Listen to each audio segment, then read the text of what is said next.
بسم الله الرحمن الرحيم الحمد لله والصلاة والسلام على رسول الله وعلى آله وأصحابه أجمعين أما بعد ناظرین کرام السلام علیکم ورحمۃ اللہ وبرکاتہ۔ تفہیم دین کی اس بزم کے ہمراہ ہم آپ کی خدمت میں حاضر ہیں۔ آج کی اس ملاقات میں ہمارا موضوع گفتگو ہے سورہ یوسف میں ہمارے لیے قیمتی ترین پیغام اور سبق۔ یہ ایسا واقعہ ہے جو کہ اس صورت میں بیان کیا گیا ہے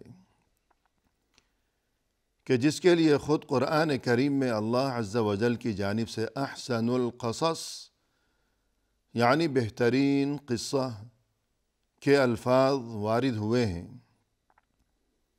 لہذا یقیناً اس میں ہم سبھی کے لیے اور تمام دنیا انسانیت کے لیے قیامت تک کے لیے قیمتی ترین سبق اور اہم ترین پیغام پوشیدہ ہے کہ جس کے بارے میں ہمیں آگاہی اور بصیرت ہونی چاہیے۔ اس سلسلے میں اس سے قبل گزشتہ ملاقات کے موقع پر بھی گفتگو کی جا چکی ہے۔ آج کی اس ملاقات میں اسی سلسلے کو آگے بڑھایا جائے گا۔ ہمارے ساتھ تشریف فرما ہیں محترم مہمان جناب شیخ طارق محمد ابراہیم صاحب، تو آئیے اس سلسلے میں انہی سے مفصل استفادہ کیا جائے۔ السلام علیکم شیخ۔ وعلیکم السلام ورحمۃ اللہ وبرکاتہ۔ ہماری بزم میں آپ تشریف لائے جو کہ یقیناً ہمارے لیے بہت ہی باعث مسرت ہے۔ ہم آپ کا شکریہ ادا کرتے ہیں۔ جزاکم اللہ خیرا۔ جزاکم اللہ خیرا۔ میں بھی آپ لوگ کا شکر گزار ہوں کہ آپ لوگ نے اس پروگرام میں مجھے آنے کی اجازت دی۔ بہت شکریہ۔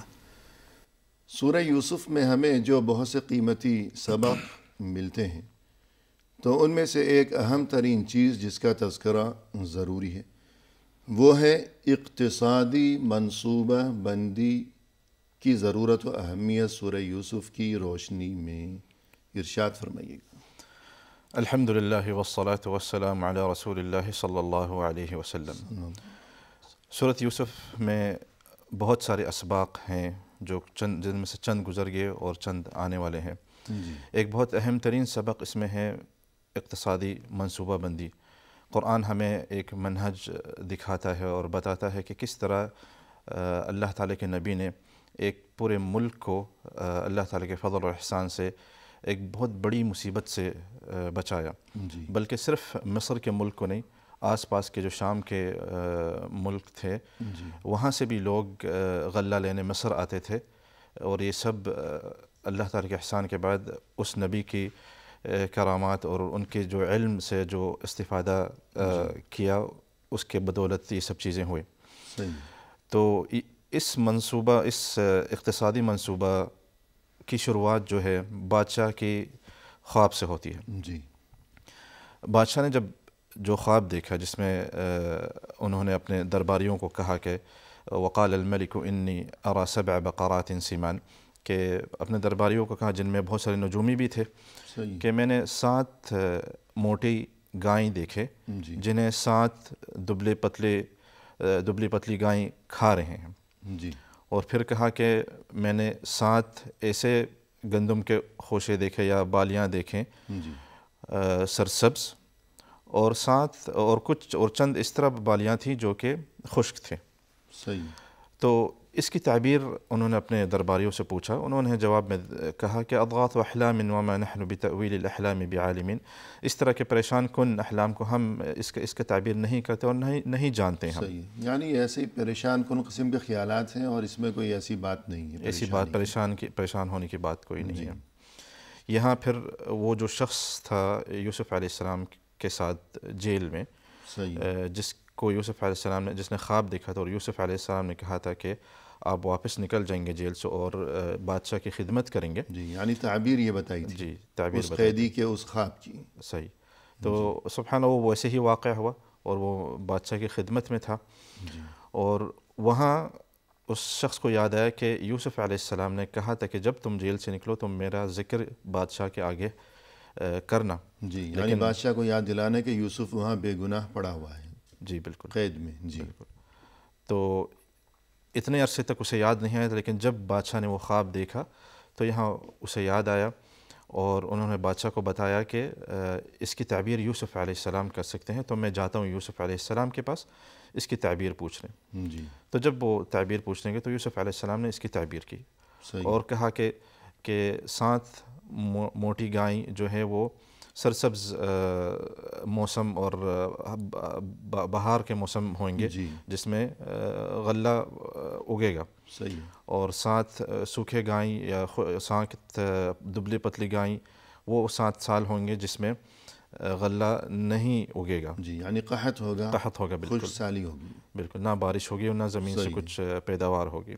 جی اسی طرح 7 خوشے جو ہیں، اس سے بھی یہ مراد ہے کہ جو زمین پہلے 7 سال میں بہت اچھی پیداوار ہوگی اور دوسرے 7 سال میں بالکل کوئی پیداوار نہیں ہوگی۔ جی تو اس خواب کو پھر جب اس کی تعبیر بادشاہ کے پاس پہنچا تو انہیں یہ پسند آیا، اور انہوں نے یوسف علیہ السلام کو اپنے پاس بلوایا، اور یوسف علیہ السلام نے انہیں اس خواب سے آگاہ کیا، اور بلکہ ایک مکمل انہیں ایک منصوبہ بتایا کہ کس طرح ہم ان 7 سالوں میں اس ملک کو بچا سکتے ہیں، اور کس طرح ہم ذخیرہ کریں گے اس اناج کو، اس غلہ کو کس طرح ان 7 سالوں میں ذخیرہ کریں گے، اور کس طرح اس ذخیرے کو ہم اگلے 7 سالوں میں استعمال کریں گے۔ یعنی پہلے 7 سال ایسے ہوں گے کہ خوب بارش ہوگی اور ہر طرف سبزہ ہوگا، بہت زیادہ غلہ و اناج کی فراوانی ہوگی، لیکن اس کے بعد فوراً 7 سال مسلسل ایسے ہوں گے جس میں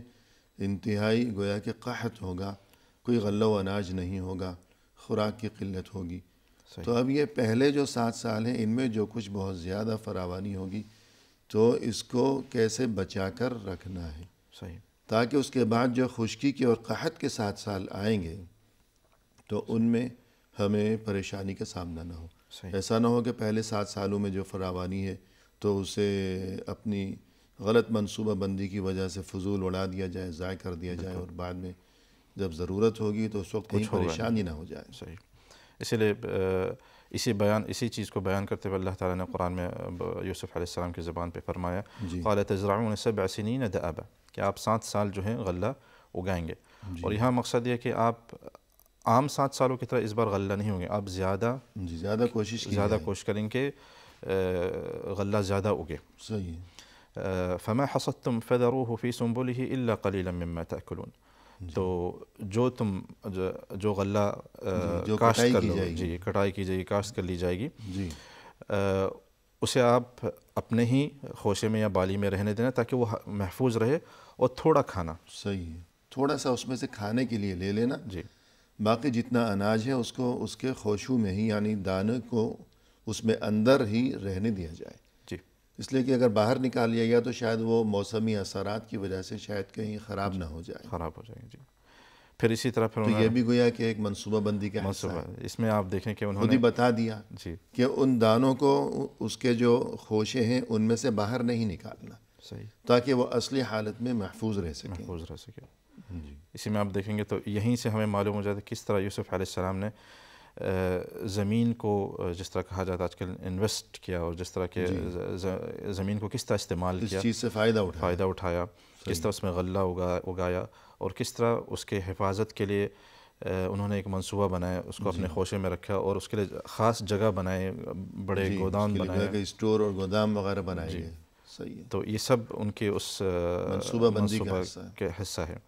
پھر آگے وہ فرماتے ہیں کہ ثم يأتي من بعد ذلك 7 شداد يأكلن ما قدمتم لهن إلا قليلا مما تحصنون، پھر وہ بتا رہے ہیں کہ ان 7 سالوں کے بعد خشک 7 سال آئیں گے جن میں آپ وہی کھائیں گے جو کہ آپ نے پہلے جمع کیا تھا، اب یعنی نیا کچھ نہیں ملے گا کھانے، نیا کچھ 7 سال تک آپ کو کچھ نیا نہیں ملے گا۔ تو معاملہ نازک ہے، بہت نازک، اور بہت ہی گویا کہ مفید ترین قسم کی منصوبہ بندی ضروری ہے، صحیح۔ اسی لیے یوسف علیہ السلام کے اس میں اور فضائل میں سے یہ بھی تھے کہ انہوں نے جب یہ غلہ ان خشک 7 سالوں میں بانٹے تو بہت ایک انصاف کے ساتھ بانٹا، نہ اس میں اسراف ہے اور نہ اس میں کوئی کنجوسی تھی، صحیح، یہاں تک کہ جس طرح کہ قرآن میں کہا گیا کیل و بعیر، ایک اونٹنی کے برابر ہر کسی کو غلہ دیا جاتا تھا. یعنی اس میں کوئی اقربا پروری یا رشوت کا معاملہ یا دوستی کا معاملہ، بالکل کسی کو زیادہ دیا کسی کو کم دیا، ایسا نہیں. یہاں تک کہ جب کہ بلکہ انہوں نے ایک اصول یہ مقرر کر دیا کہ جو کوئی بھی آئے گا غلہ اور اناج کی طلب میں تو اسے ایک اونٹ کے بوجھ کے برابر غلہ دیا جائے گا. صحیح. یعنی ایک گھر میں جتنے آدمی ہیں، جو آئے گا اسے ملے گا، جو نہیں آئے گا اسے نہیں ملے گا. تو یوں گویا کہ اس قدر باریک انہوں نے منصوبہ بندی کی. صحیح. تو اسی لیے جب یوسف علیہ السلام کے بھائی شام سے آئے تھے غلہ لینے، تو انہوں نے بھی یہاں بھی انہوں نے بالکل برابر ہی دیا، حالانکہ ان کے بھائی تھے، لیکن اس کے باوجود بھی انہوں نے انصافی کی اور سب کو برابر کیل بعیر جتنا ہی دیا. اس وقت تک انہوں نے ظاہر نہیں کیا تھا کہ میں تمہارا بھائی ہوں اور میں تمہیں حالانکہ یوسف علیہ السلام پہچان گئے تھے، انہیں پہچان گئے، لیکن اس کے باوجود انہیں بھی اتنا ہی دیا جتنا سبھی کے لیے انہوں نے قانون اور منصوبہ تیار کیا تھا. تو یہ بھی بہت گویا کہ باریک منصوبہ بندی کا حصہ ہے کہ مساوات سے کام لیا جائے. تو اس میں یقیناً نہ صرف یہ کہ یوسف علیہ السلام کے واقعے میں ہمارے لیے جو دینی، شرعی، اخلاقی سبق کے بہت سے پہلو ہیں، تو دنیاوی لحاظ سے بھی اگر دیکھا جائے تو اقتصادی منصوبہ بندی، غلہ و اناج کی تقسیم اور خوراک اور یہ تمام انتظامات کرنا، یہ ضروریات، یہ بھی گویا کہ دین ہی کا ایک حصہ ہے. بالکل کہ انسان کو خوراک اور کھانا پینا نصیب ہوگا تو تبھی جو ہے وہ عبادت کے قابل ہوگا، اور کام کاج اور دوسری جو اس کی ذمہ داریاں ہیں، اہل و عیال کی ذمہ داریاں، تو ان تمام چیزوں کی طرف توجہ دینا بھی ضروری ہے. اس کے بعد ایک سبق ہمیں یہ بھی ملتا ہے کہ انسان کا جو دل ہے یہ عام طور پر یہ امارہ ہی ہے. یعنی نفس کی یا دل کی جو قسمیں ہیں کہ نفس لوامہ ہے، مطمئنہ ہے، امارہ ہے. جی. تو یہ نفس امارہ یعنی اکثر انسان کو اس کا دل جو ہے وہ برائی پر آمادہ کیا کرتا ہے. تو اس سے بچنے کا کیا طریقہ ہے، اور یوسف علیہ السلام کے واقعے سے اس کا کس طرح تعلق بنے گا؟ جی. یوسف علیہ السلام کے اس واقعے سے ہمیں یہ بھی سبق ملتا ہے، اور یہ بھی ہمیں بتایا جاتا ہے، یعنی کہ ایک قاعدہ جس طرح بتایا جاتا ہے کہ جب امرأۃ العزیز جو کہ وزیر کی جو بیوی تھی، انہوں نے کہا وما ابرئ نفسی ان النفس لامارۃ بالسوء الا ما رحم ربی.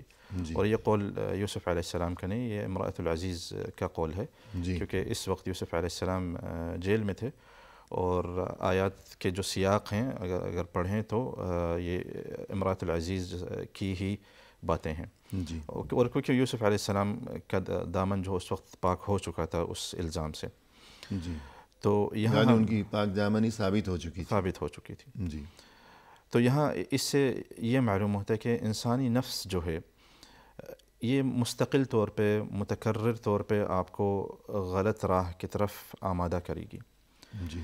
اس نفس کو اصلاح کرنے کے لیے انسان کو بہت زیادہ علم اور عمل صالح کی ضرورت ہے، اور اپنے نفس کے ساتھ ایک طریقے سے ایک جہاد کی ضرورت ہے. یہ نفس آسانی سے استقامت پہ نہیں آتی ہے.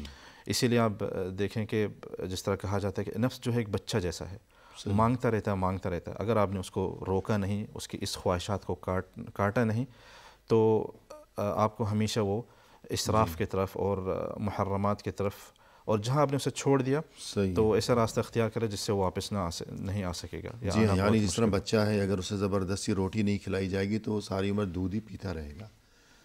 تو اس لیے جو ہے نفس کی گویا کہ اس طرح سے تربیت ضروری ہے. تو وقفے کے بعد گفتگو کریں گے باقی. ناظرین فی الحال لیتے ہیں مختصر سا وقفہ، ہمارے ساتھ ہی رہیے گا.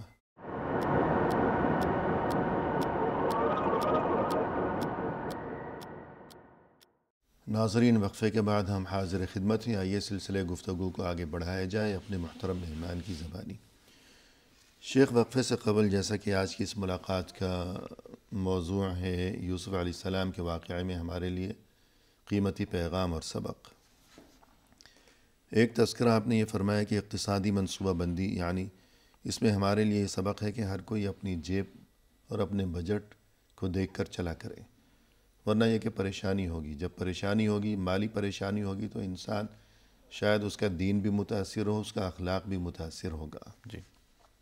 تو اللہ سبھی کو محفوظ رکھے. یعنی کسی کے آگے ہاتھ پھیلانا، کسی سے کچھ مانگنا، اگر ایسی نوبت آ جائے تو پھر سبھی کچھ جو ہے وہ بگڑ جاتا ہے. اور اس کے بعد یہ کہ نفس جو ہے وہ اکثر برائی کا حکم دیا کرتا ہے، تو اس چیز سے بچنے کے لیے، نفس کو قابو میں کرنے کے لیے الا ما رحم ربی، تو اس بارے میں کچھ فرما دیجیے گا کہ الا ما رحم ربی، تو نفس کو کیسے قابو کیا جائے؟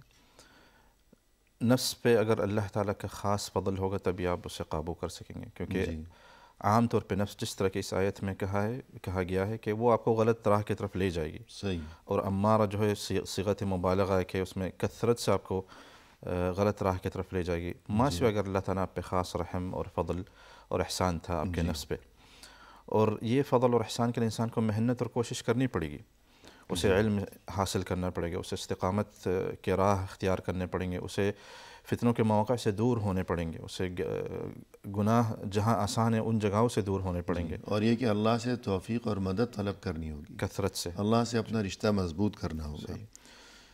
اسی طرح اس واقعہ میں ہمیں ایک اہم ترین سبق یہ بھی ملتا ہے کہ صبر، کیا سبق؟ اولاً تو صبر یہ خود ہی بہت اہم ترین چیز ہے، اور یہ کہ انسان کے لیے دونوں جہانوں میں کامیابی کے لیے صبر انتہائی ضروری۔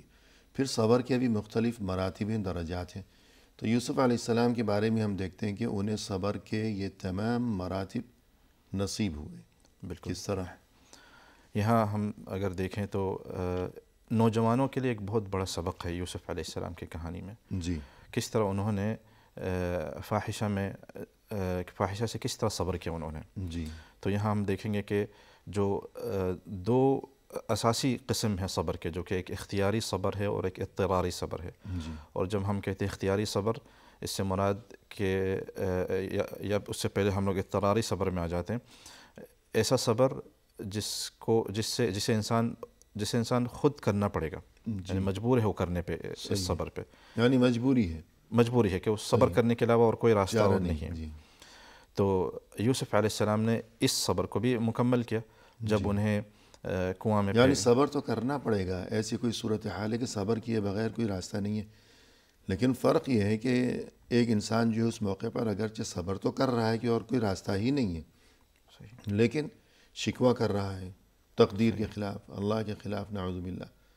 دوسرا وہ ہے کہ صبر تو وہ بھی کر رہا ہے کہ راستہ اور نہیں ہے، صبر کرنا ہی پڑے گا، لیکن وہ اپنے انداز سے، اپنی سوچ سے، اپنے عمل سے، اپنی نقل و حرکت سے یوں ظاہر کر رہا ہے کہ وہ گویا کہ راضی برضا ہے۔ صحیح۔ تو یہ مقصود ہے کہ دونوں میں فرق ہے۔ جی تو یوسف علیہ السلام کے ساتھ یہ معاملہ کیا صورتحال تھی؟ جی، تو یوسف علیہ السلام جب ہم اضطراری صبر میں آتے ہیں، جہاں انہیں صبر ہی کرنا تھا اور انہیں صبر کیا اور کوئی شکایت نہیں کی، جب ان کے بھائیوں نے کنواں میں پھینک دیا تھا، جی اور جب وہ اپنے والدین سے دور ہو گئے، اور جب انہیں جیل میں ڈالا گیا تہمت کی بنا پر، تو یہ سب ایسے احوال تھے جن میں انہیں صبر کرنے کے علاوہ اور کوئی راستہ نہیں تھا۔ جی اس صبر کے ساتھ انہوں نے شکر اور احسان کا معاملہ راستہ بھی کیا۔ اختیار کیا۔ جی بالکل صحیح۔ اور اسی طرح دوسرے صبر کے قسم کی طرف اگر آئیں، جو کہ اختیاری صبر ہے، جی اب یہ انسان کے اپنے ہاتھ میں ہے، یہ ایسے احوال ہیں جو کہ اس کے اپنے ہاتھ میں ہیں۔ صحیح۔ اس میں جو سب سے بڑا جو سبق ہے کہ کس طرح یوسف علیہ السلام نے اپنے آپ کو اور اپنی نفس کو قابو میں کیا، جب امرأۃ العزیز جو کہ وزیر کی جو بیوی تھی، جب انہوں نے کوشش کی ان کے ساتھ فاحشہ کرنے کی، جی تو برائی کی کوشش کی، جی اور برائی پر ورغلایا۔ بالکل۔ جی یہاں آپ دیکھیں کہ یوسف علیہ السلام کا حال دیکھیں، یہاں ایک تو نوجوان، بالکل جوان، اور دوسری طرف سے امرأۃ العزیز بھی جوان تھی۔ صحیح۔ یوسف علیہ السلام اپنے آپ میں خوبصورت تھے، امرأۃ العزیز بھی اپنے آپ میں خوبصورت تھی۔ یوسف علیہ السلام اپنے گھر اور بار ملک سے، اپنے خاندان سے دور تھے، یعنی کہ ایسے جگہ میں تھے جہاں کوئی انہیں پہچانتا نہیں تھا، جی یعنی بے عزتی اور بدنامی کا ڈر بھی نہیں تھا۔ ڈر بھی نہیں تھا، بالکل۔ جی اس کے باوجود بھی یوسف علیہ السلام، اور پھر یہ کہ خود گویا کہ اس عورت کی طرف سے یوسف علیہ السلام کو گناہ کی دعوت دی جا رہی ہے، جی اور وہ بڑی خاندانی ہے، بڑا عہدہ ہے۔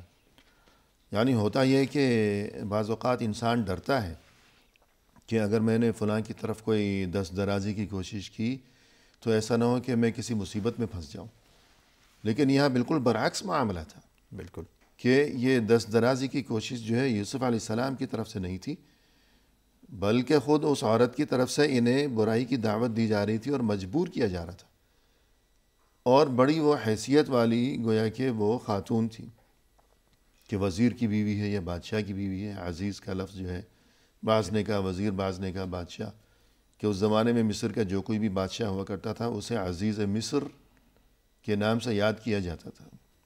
جی. کہ جیسے فارس کا جو کوئی بھی بادشاہ تو اسے کسریٰ کہا جاتا تھا, نام اس کا کچھ بھی ہو. اور روم کا جو کوئی بھی بادشاہ ہوا کرتا تھا اسے قیصر کہا جاتا تھا, اس کا اصلی نام جو کچھ بھی ہو. تو عزیز مصر یعنی وہ بادشاہ کی بیوی ہے. اگر اس کی بات نہیں مانے جائے گی تب مصیبت میں پھنس جانے کا اندیشہ ہے. صحیح.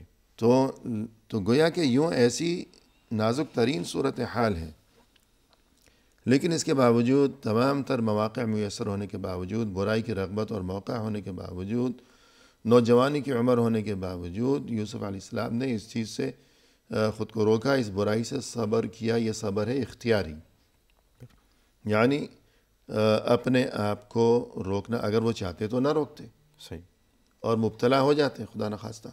تو صبر اضطراری جو صبر کی ایک قسم ہے کہ صبر کیے بغیر چارہ ہی نہیں, کہ کنویں میں پھینک دیا تو پھینک دیا, اب کیا کریں. جیل میں ڈال دیا تو ڈال دیا, اب کیا کریں.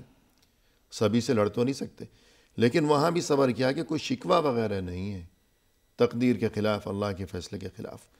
اور جہاں صبر اختیاری ہے کہ چاہیں تو وہ کر سکتے ہیں کہ جس برائی کی طرف انہیں بلایا جا رہا ہے, لیکن اس کے باوجود پھر صبر کیا. تو اس میں سبھی کے لیے اور بالخصوص نوجوان انسان کے لیے بہت ہی عظیم ترین سبق ہے کہ لوگ برائیوں کی تلاش میں مارے مارے پھرتے ہیں اور دوسروں کی عزت تار تار کرتے ہیں, دوسروں کی عزت کو مجروح اور پامال کرتے ہیں, بالکل دوسروں کی زندگیوں کو برباد کرتے ہیں اور گھروں کو اجاڑتے ہیں. چیزیں کہ ایک شخص جو ہے یوسف علیہ السلام اتنا خوبصورت انسان اور موقع موجود ہے, خود برائی کی طرف بلایا جا رہا ہے, اگر بات نہیں مانیں گے, برائی کا ارتکاب نہیں کریں گے, تب جیل کی اور قید کی دھمکیاں دی جا رہی ہیں. اس کے باوجود برائی سے اپنا دامن بچائے رکھا. بالکل. تو یہ بہت ہی قیمتی ترین سبق ہے. اس لیے یہاں نوجوانوں کے لیے ایک اور بھی سبق ہے کہ انسان یہ نہ کہے کہ میں جس جگہ میں رہتا ہوں وہ بہت فتنے والا جگہ. جی نہیں, آپ کے پاس ایمان ہے, اللہ تعالیٰ نے آپ کو ایمان سے نوازا, اللہ تعالیٰ نے آپ کو قرآن سے نوازا, اللہ تعالیٰ نے آپ کو ایک ایمانی قوت دی جس سے آپ کو ان گناہوں سے دور رہنا پڑے گا. جی, یعنی کوئی یہ نہ کہے کہ میں جہاں رہتا ہوں تو وہاں ماحول ایسا ہے, سوسائٹی ایسی ہے, معاشرہ ایسا ہے کہ برائی سے بچنا تو بہت ہی مشکل کام ہے. تو اس چیز کو بہانہ نہ بنائے بالکل برائی میں مبتلا ہونے کے لیے, کہ یوسف علیہ السلام کو دیکھیے, اس سے بڑی اور مثال جی کیا ہو سکتی. صحیح ہے. اسی طرح یوسف علیہ السلام کے واقعے میں ایک اور سبق جو کہ ہمارے لیے بہت ہی قابل غور ہے کہ عدل و احسان اور یہ کہ عفو و درگزر, یہ اس قدر بلند ترین یہ جو صفات ہیں, اوصاف ہیں, تو یوسف علیہ السلام کی شخصیت میں, ان کی سیرت میں, ان کے کردار میں, ان کے واقعے میں ہمیں یہ چیز بہت نمایاں نظر آتی ہے. اس بارے میں فرمائیے. احسان کا مقام, عدل اور احسان کا مقام یوسف علیہ السلام کی کہانی میں شروعات سے, اس قصے میں جی شروعات سے لے کے آخر تک ہمیں نظر آتا ہے. تو جب وہ اپنے والد کے ساتھ تھے تب بھی وہ انہیں کہا گیا تھا کہ وہ محسنین میں سے تھے. جی, اور جب یعنی اچھے کام کرنے والے. اچھے کام کرنے والے. ایک تو احسان وہ ہے کہ کسی دوسرے پر کوئی احسان کرنا, دوسرے کے ساتھ بھلائی کرنا, اس کی مدد کرنا, لیکن یہاں اس احسان سے مراد یہ ہے کہ خود اچھے راستے کو اختیار کرنا, کہ نیکی کے راستے پر. گویا کہ محسن کے معنی یہاں یہ ہے کہ اچھا انسان ہے, اچھے کام کرنے والا, اچھی سیرت والا, اچھے کردار والا, تو یہ مراد ہے. تو یوسف علیہ السلام جب معمول کی زندگی بسر کر رہے تھے, ابتدائی زندگی, تب بھی فرمایا کہ وہ محسن ہی تھے, کہ وَلَمَّا بَلَغَ أَشُدَّهُ آتَيْنَاهُ حُكْمًا وَعِلْمًا وَكَذَلِكَ نَجْزِي الْمُحْسِنِينَ. ابتدا میں بھی جب معمول کی زندگی تھی, یہ تمام آزمائشوں کے سلسلے نہیں آئے تھے, تب بھی اللہ کی طرف سے فرمایا گیا کہ تب بھی وہ محسن تھے, یعنی اچھے کام کرنے والے, بہت اچھے انسان, اعلیٰ انسان, اخلاقی اور دینی طور پہ کردار کے حوالے سے سب سے بہترین. پھر اس کے بعد آگے, پھر اس کے بعد جب یعنی اگر ہم یوں ترتیب رکھیں, دیکھیں جی کہ جو ان کی زندگی کی ترتیب, مختلف مراحل, مختلف منازل, تو پہلے فرمایا کہ جو ابتدائی زندگی تھی تب بھی اللہ نے فرمایا کہ وہ تو محسن تھے. تو یہ شروع میں سورہ یوسف کے شروع میں ہے, ابتدا میں. اس کے بعد آگے چلے, ان کی زندگی آگے چلی گویا کہ جب انہیں جیل میں داخل کر دیا گیا اور وہاں ان سے خواب کی تعبیر پوچھنے آئے.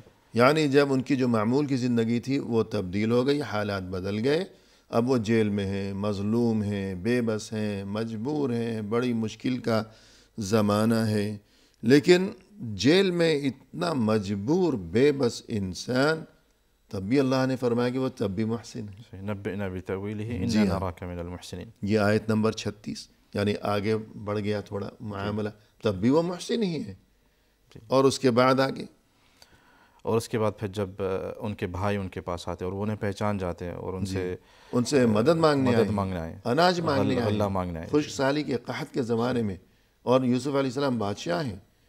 تو پہلے قید میں مجبور، تب بھی اللہ نے فرمایا کہ محسن. اور اب بادشاہ، بدلے نہیں، پھر بھی محسن. یہ آگے آیت نمبر 78. جی، پھر آگے چلیے.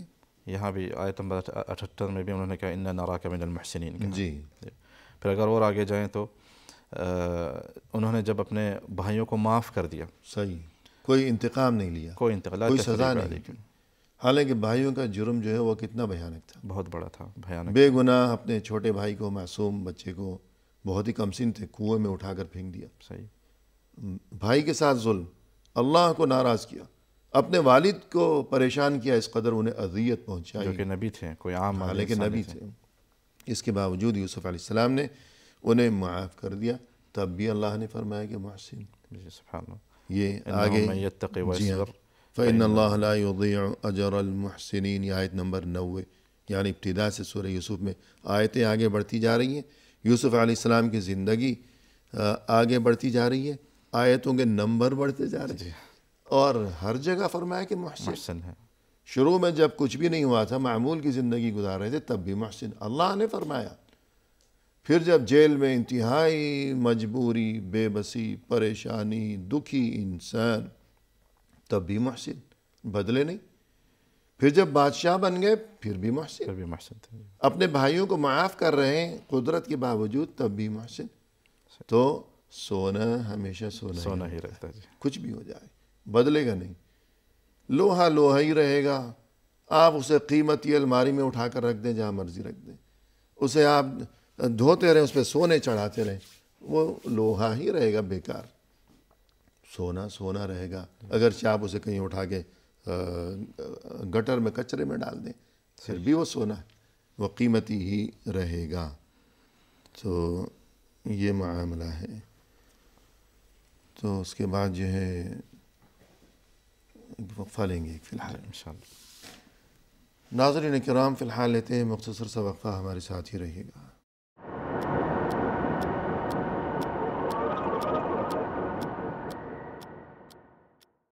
ناظرین کرام، وقفے کے بعد ہم حاضر خدمت ہیں. آئیے سلسلے گفتگو کو پائے تکمیل تک پہنچایا جائے اپنے مہمان کی زبانی. شیخ، وقفے سے قبل یہ گفتگو چل رہی تھی کہ یوسف علیہ السلام کی طرف سے یہ جو ان کی سیرت و کردار میں ہمیں اللہ کی طرف سے یہ بات ان کے بارے میں بتائی گئی کہ وہ محسن، یعنی نیک وکار، نیک سیرت انسان تھے ہمیشہ، جو ان کی زندگی میں مختلف کیفیات اور مختلف صورتحال گزری، لیکن وہ بدلے نہیں. تو اس سے یہ بات ہمیں سمجھ میں آئی کہ حالات و واقعات اور یہ کہ صورتحال کیسی ہی کیوں نہ ہو، انسان پریشانی میں ہے، خدا نخواستہ، تب بھی اچھا بن کر رہے. اور اگر اللہ نے بہت کچھ دے دیا، مال و دولت ہے، فراوانی ہے، تب بھی بدلے نہیں، صحیح، اچھا ہی بن کر رہے. مزید اس میں ایک سبق ہمیں یہ ملتا ہے کہ یوسف علیہ السلام نے قدرت کے باوجود اپنے جو ان کے بھائی تھے قصوروار اور مجرم، جنہوں نے ان کے حق میں جرم کا ارتکاب کیا تھا، تو یوسف علیہ السلام نے انہیں معاف کیا، کوئی انتقام نہیں لیا. رسول اللہ صلی اللہ علیہ وسلم نے فتح مکہ کے موقع پر یہی انداز اختیار فرمایا. جی سبحان اللہ. اور یہ کہ اسی واقعہ کی طرف اس موقع پر رسول صلی اللہ علیہ وسلم نے یوسف علیہ السلام کے واقعہ کی طرف اشارہ بھی فرمایا، اور وہی آیت پڑھی بھی. تو اس بارے میں فرمائیے گا. یوسف علیہ السلام نے جب اپنے بھائیوں کو معاف کیا تھا تو انہوں نے فرمایا کہ لا تثریب علیکم اليوم یغفر اللہ لکم وہو ارحم الراحمین، کہ تم پہ آج کوئی ملامت نہیں ہے. اور یہ اس طرح کی معافی ہے کہ میں آج معاف کر رہا ہوں اور مستقبل میں بھی میں تم پہ کوئی ملامت نہیں کروں. جی، یعنی ایک تو یہ کہ بہت برا بھلا کہا کہ ارے تم لوگوں نے ایسا کیا ویسا کیا، اور سوچو ذرا شرم نہیں آئی تم لوگوں کو؟ جی لیکن ٹھیک ہے معاف کر رہا ہوں میں تمہیں. جی ایسا نہیں، بلکہ یہ فرمایا کہ ملامت بھی نہیں ہے، کچھ بھی نہیں. کوئی ملامت، بلکہ انہوں نے آگے جا کے کہا کہ بعد ان نزغ الشیطان بینی و بین جی اخوتی، یعنی یہ شیطان کا قصور ہے. صحیح اپنے ہے. بھائیوں کو بالکل ملامت نہیں کیا کہ اتنا ایسا نہ ہو کہ انہیں اعلیٰ شرمندگی ہو. بالکل اتنا اعلیٰ ترین قسم صحیح، کی اتنا معافی بڑا ہے. ظرف. بالکل. تو رسول صلی اللہ علیہ وسلم نے بھی فتح مکہ کے موقع پر جب وہ بدترین دشمن، جب وہ سامنے ہاتھ باندھے سر جھکائے کھڑے ہوئے تھے، اگر آپ صلی اللہ علیہ وسلم چاہتے تو بیک جنبش قلم ان سب کے لیے ان کے سر اڑا دینے کا حکم صادر فرماتے صحیح. کہ مکمل قدرت حاصل ہے. اور وہ بدترین دشمن جو کہ مکی دور میں مسلسل 13 سال آپ صلی اللہ علیہ وسلم کو ستاتے رہے، پتھر برسائے، لہو لہان کیا، لیکن آج جب قدرت حاصل ہوئی ہے تو ایسے میں آپ صلی اللہ علیہ وسلم نے یوسف علیہ السلام کے وہی الفاظ دہرائے جو کہ قرآن کریم میں بیان کیے گئے ہیں کہ لا تثریب علیکم اليوم، اور فرمایا کہ آج میں تمہیں وہی کہوں گا جو یوسف نے اپنے بھائیوں کو کہا تھا.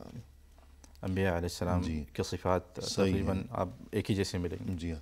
تو اس سے انبیاء علیہ السلام کی جب یہ صفات ہیں تو ہم جو امتی ہیں تو ہماری بھی یہی صفات ہونی چاہیے. یعنی عفو، درگزر اور احسان، اور یہ کہ انتقام کی فکر میں نہ پڑنا. اسی طرح ایک بہت اہم ترین سبق ہمیں اس واقعے میں ملتا ہے، علم کی فضیلت. یوسف علیہ السلام کو اللہ نے جو علم سے نوازا اور کس طرح قدم قدم پر انہیں اس چیز کی بدولت، علم کی بدولت گویا کہ انہیں یہ مقام اور شرف اور یہ عزت گویا کہ نصیب ہوتی چلی گئی. تو اس بارے میں فرمائیے گا. کوئی شک نہیں کہ علم جو ہے، اور خاص طور پہ شرعی علم جو ہے، دنیا و آخرت میں رفعت کا سبب ہے. جی. اور اسی لیے حضور صلی اللہ علیہ وسلم نے بھی فرمایا کہ من یرد اللہ بہ خیرا یفقہہ فی الدین، جس شخص میں اللہ تعالیٰ نے خیر چاہا اسے اللہ تعالیٰ دین کی سمجھ دیں گے. یہی چیز ہمیں یوسف علیہ السلام کی کہانی سے بہت ظاہر طور پر نظر آتا ہے، شروعات سے لے کے آخر تک کہانی. جس طرح ہم لوگوں نے احسان اور عدل اور احسان کی صفت دیکھی تھی، اسی طرح علم کی صفت شروعات سے لے کے آخر تک نظر آتی ہے یوسف علیہ السلام کے اس قصے میں. شروعات میں اللہ تعالیٰ نے کہا وَكَذَلِكَ يَجْتَبِيكَ رَبُّكَ وَيُعَلِّمُكَ مِن تَأْوِيلِ الْأَحَادِيثِ، کہ تمہارا رب تمہیں منتخب کرے گا اور تمہیں تأویل الاحادیث، جو کہ احکام کے اور احکام کے تہ تک جانے کی قدرت دیں گے. اس میں خواب اور شرعی احکام سارے سب شامل ہیں. تو یہاں اللہ تعالیٰ نے ایک تو علم کا ذکر کیا یوسف علیہ السلام کے بارے میں شروعات میں، اور پھر جب یوسف علیہ السلام عزیز مصر کے پاس رہے، جب کنواں سے نکالے گئے اور ان کے پاس کچھ عرصہ رہے، وہاں بھی انہوں نے علم حاصل کیا، کیونکہ وہ ایک بادشاہی گھر میں تھے، تو ان کو سارے مصروفیات سے انہیں کوئی مصروفیت ان سے وہ کام نہیں لیے جاتے تھے جو کہ خادموں یا غلاموں کے ذمے ہوا کرتے تھے، بلکہ انہیں عزیز مصر نے عزت کے ساتھ رکھا. بالکل. کیونکہ اس نے دیکھا کہ اتنا خوبصورت آدمی ہے، نوجوان ہے، تو وہ ان سے متاثر ہوا اور عزت کے ساتھ گھر میں رکھا. تو انہوں نے جب موقع جو ملا یوسف علیہ السلام کو، تو انہوں نے اس سے فائدہ اٹھایا اور تحصیل علم کے لیے گویا کہ کوشش کرتے رہے، اور یہ علم انہیں آگے چل کر کام آیا، بہت کام آیا. جی. تو اس طرف بھی اشارہ کیا گیا ہے قرآن کریم میں. اور مزید یہ کہ اسی طرح جب وہ جیل میں گئے، وہاں بھی انہوں نے خواب کی تعبیر بتائی، تو یہی علم کام آیا. ذَلِكَ مَا مِمَّا عَلَّمَنِي رَبِّي. صحیح ہے. جی. اور پھر جب بادشاہ کو پتہ چلا کہ خواب کی تعبیر تو یوسف نے جو بتائی تھی اس قیدی کو بالکل درست ثابت ہوئی، بالکل، تو بادشاہ نے حکم دیا کہ یوسف کو نکالو جیل سے، لاؤ ہمارے پاس. تب بھی علم کام آیا. تب بھی علم صحیح. جی. انہیں گویا کہ قید سے رہائی ملی. جی. صحیح ہے. اس کے بعد جب وہ قحط کا زمانہ آیا تب بھی علم کام آیا. اور علم کی بدولت انہوں نے جو منصوبہ بندی کی تو انہیں یہ مقام اور یہ عزت نصیب ہوئی. بالکل. تو اس سے علم کی فضیلت ظاہر ہوتی ہے یوسف علیہ السلام کی زندگی سے اور ان کے واقعے سے. ایک اہم ترین سبق اور پیغام یہ ہے کہ علم کے بغیر انسان گویا کہ کچھ بھی نہیں ہے. بالکل. اور اسی طرح ایک اہم ترین سبق ہمیں یہ بھی ملتا ہے کہ اگر یہ نظر لگ جانا یا حسد وغیرہ اس قسم کی جو مشکلات اور مصیبتیں ہوا کرتی ہیں، بعض اوقات نظر بھی لگ جاتی ہے، حسد کا بھی اثر ہوتا ہے. جی. تو ان چیزوں سے بچنے کے لیے انسان جو بھی تدبیر اختیار کرے تو اس میں کوئی حرج نہیں، یعنی توکل تو اللہ پر ہی ہوگا کہ اللہ ہی حفاظت فرمائے گا ہر شر سے، ہر بری نظر سے، لیکن اس کے باوجود کوئی ظاہری ترکیب تدبیر کرنا اس میں کوئی حرج نہیں ہے۔ بالکل۔ تو یوسف علیہ السلام کے واقعے سے یہ سبق ہمیں کس طرح ملتا ہے؟ یوسف علیہ السلام کے اس واقعے میں اگر ہم دیکھیں تو یعقوب علیہ السلام نے جب اپنے بچوں کو مصر بھیجا تھا جی غلہ اور اناج لینے کے لیے، جی، تو انہیں کہا تھا کہ قحط کے زمانے میں، قحط کے زمانے میں جی جی لا تدخلوا من باب واحد وادخلوا من ابواب متفرقہ، جی تو یہ انہوں نے یعنی کہ ایک راستے سے تم لوگ مت گزرو بلکہ مختلف راستوں سے گزرو، کیونکہ 11 بھائی ایک ہی باپ کے جو کہ خوبصورت شکل میں اور خوبصورت قامت میں ہیں، اگر ایک ہی راستے سے جائیں گے تو ظاہری طور پر یہ ہے کہ ان کو نظر لگ سکتی ہے۔ جی، یعنی دیکھنے والے دیکھیں گے کہ 11 بھائی جوان خوبصورت ایک ساتھ ماشاءاللہ اتنے چلے آ رہے ہیں، جی تو شاید جو ہے یعنی نظر نہ چاہتے ہوئے بھی لگ جاتی ہے جی۔ انسان کی بری نیت نہیں ہے کہ نظر لگاؤں کہ اسے حسد جلن ہو رہا ہو، ایسی بات نہیں ہے، شاید اسے وہ چیز اچھی لگ رہی ہے، لیکن نہ چاہتے ہوئے بھی بعض اوقات کسی کی نظر لگ جایا کرتی ہے۔ تو اس لیے احتیاطی تدبیر کے طور پر یعقوب علیہ السلام نے اپنے بیٹوں کو کہا کہ جب تم وہاں پہنچو گے تو گزشتہ زمانے میں جیسے رواج ہوا کرتا تھا، کسی بھی شہر کی فصیل ہوا کرتی تھی، دیوار ہے، اس کے دروازے ہیں، دروازوں کے الگ الگ نام ہوا کرتے تھے، تو فرمایا کہ ایک دروازے سے تم سب 11 کے 11 ایک ساتھ اندر داخل نہ ہونا، بلکہ الگ الگ دروازوں سے داخل ہونا، الگ الگ ہو جانا۔ یہ گویا کہ ایک احتیاطی تدبیر تھی، جو کہ آج ہم لوگ کو بھی اپنے آپ کے ساتھ اور بچوں کے ساتھ جی اس چیز کا احتیاط کرنا چاہیے، خاص طور پہ جس طرح کہ آج کل رواج بن گیا کہ سوشل میڈیا پہ آپ جو کھا رہے ہیں اس کی تصویر کھینچ کے ڈال دیتے ہیں، بہت بری بات ہے جی، یہ اب حسد کو اپنی طرف بلا رہے ہیں اس چیز، اور ساتھ یہ بھی فرما دیا یعقوب علیہ السلام نے کہ وما اغنی عنکم من اللہ من شیء ان الحکم الا للہ، ہوگا وہی جو اللہ کا حکم ہوگا، لیکن میں اپنی طرف سے احتیاطی تدبیر اور اس کے بعد اللہ کے حوالے۔ تو جیسا کہ آپ نے فرمایا کہ آج کل تو اس چیز کا بہت رواج ہو گیا ہے، اور اس قدر ناسمجھی نادانی دین سے گویا کہ یہ ناواقفیت کی ایک شکل اور ایک مظہر یہ بھی ہے۔ بالکل، کچھ کھا رہے ہیں بیٹھ کے فوٹو کھینچا اور ڈال دیا سوشل میڈیا میں، تو پہلی بات تو یہ ہے کہ یہ کیا بات ہے کہ کبھی یعنی گویا کہ زندگی میں کھانا نہیں کھایا، آج کھانا کھا رہے ہیں تو فوٹو دنیا کو دکھا رہے ہیں، گاڑی نہیں خریدی ہے تو فوٹو کھینچ کے ڈال دیا، صحیح، تو ذرا سی باتوں کا فوٹو ڈال دیا، کہیں گھومنے گئے تو تصویر اس میں ڈال دی، تو گویا کہ یہ تو وہی بات ہے کہ جیسے مصیبت کو خود دعوت دینا، گویا کوئی جیسے محاورہ کہتے ہیں کہ آ بیل مجھے مار، صحیح، تو حالانکہ رسول صلی اللہ علیہ وسلم نے فرمایا کہ استعینوا بالکتمان، کہ تم نعمتوں کو چھپایا کرو، فإن كل ذی نعمت محسود، جس کسی کے پاس بھی نعمت ہوگی تو کوئی نہ کوئی حسد کرنے والا ہوگا، اور ضروری نہیں کہ وہ حسد کرنے والا کوئی غیر ہو، کوئی دشمن ہو، کسی دوسرے ملک میں بیٹھا ہو سرحد کے اس پار، صحیح، بلکہ شاید آپ کے اپنے گھر کے اندر ہی موجود ہو، جیسا کہ یوسف علیہ السلام کے بھائی گھر میں ہی تھے، سگے بھائی تھے، لیکن اور پھر مزید یہ کہ جس کی نظر لگ گئی تو یہ مقصد نہیں کہ اس نے جان بوجھ کے لگائی، ہم یہ نہ کہیں کسی کو کہ میں تم سے یہ چھپا رہا ہوں کہ تم کہیں مجھے نظر نہ لگا دو، نہ چاہتے ہوئے بھی نظر لگ جاتی ہے، تو اس لیے نعمتوں کو یوں چھپانا اور یعنی نعمتوں کو چھپانے کا معاملہ ہو یا جو بھی ہو، احتیاطی تدبیر اختیار کی جائے نظر سے، شر سے، اذیت سے بچنے کے لیے، اور انسان اسی کو بتائے جس میں معلوم کہ اس میں خیر ہو، جو آپ کے لیے دعا کرے، وَأَمَّا بِنِعْمَةِ رَبِّكَ فَحَدِّثْ، اور اللہ تعالیٰ کی نعمتوں کو لوگوں کو بتاؤ، اس سے مقصد یہ کہ آپ اسی شخص کو بتائیں جس میں خیر ہو اور جو آپ کے لیے خیر خواہی رکھتا ہو۔ جی صحیح، لوگوں کو بتائیں یا یہ کہ خود اپنے دل میں بھی تازہ کرے، یہ ہمارا بھی ہو سکتا ہے، اپنے آپ کو خوش کرے، اپنا دل خوش کرے، اپنے اللہ کو خوش کرے، یعنی جو چیز جو ہے مفقود ہے، ہمیں نصیب نہیں ہے، اس کے بارے میں ہم نہ سوچیں، نہ غم کریں اور نہ رنج پالیں دل میں کہ مجھے فلاں چیز کیوں نہیں ملی، پڑوسی کے پاس اتنی بڑی اچھی چیز، نعمت، گاڑی، گھر، نوکری، مجھے کیوں نہیں ملی۔ جو چیز مفقود ہے اس کے بارے میں نہ سوچے، نہ اسے دیکھے، نہ تذکرہ کرے، جو چیز موجود ہے اسے دیکھے، اس کے بارے میں سوچے، اپنا دل بھی خوش کرے، اللہ کو بھی خوش کرے۔ تو یہ دین اسلام کی اہم ترین تعلیم ہے۔ اور یہاں ایک اور بات ہے کہ نظر سے بچنے کے لیے قرآن و سنت میں بہت سارے آیات، صورتیں اور دعائیں حضور صلی اللہ علیہ وسلم نے بتائیں، جس طرح کہ جو 3 قل کی تلاوت ہے، آیت الکرسی ہے، جی، اور چند اور سنت میں کافی سارے دعائیں ہیں جسے لوگوں کو خیال کرنا چاہیے، اپنے آپ کو اور اپنے بچوں کو یاد کروانا چاہیے، حفظ کروانا چاہیے ان چیزوں جی۔ کو۔ اور لوگ تلاش میں رہتے ہیں کہ فلاں چیز کے لیے فلاں دعا، فلاں چیز کے لیے معلوم نہیں کہاں سے دعائیں لاتے ہیں، کیسی دعائیں، اور وہ بعض اوقات ان میں کچھ عقیدے کے لحاظ سے اگر غور کیا جائے تو شرکیہ جملے اور عبارات بھی ہوا کرتی ہیں۔ بالکل۔ اور اس کے بعد یہ کہ اصل بات تو یہ کہ جب قرآن و حدیث میں اللہ اور رسول صلی اللہ علیہ وسلم کی طرف سے ایک چیز ہمیں دے دی گئی ہے، اللہ جو کہ ہمارا خالق و مالک ہے، اللہ جس کے قبضہ قدرت میں ہماری زندگی، موت، ہر نفع نقصان، ہر خیر و شر، سبھی کچھ اللہ کی طرف سے، تو ہمارے لیے کیا چیز اچھی ہے، کیا چیز نقصان کا باعث بن سکتی ہے، اس سے یعنی اس بارے میں خود ہم سے بھی بڑھ کر اللہ کو علم ہے۔ الا یعلم من خلق، جس نے پیدا کیا ہے کیا وہی نہیں جانتا؟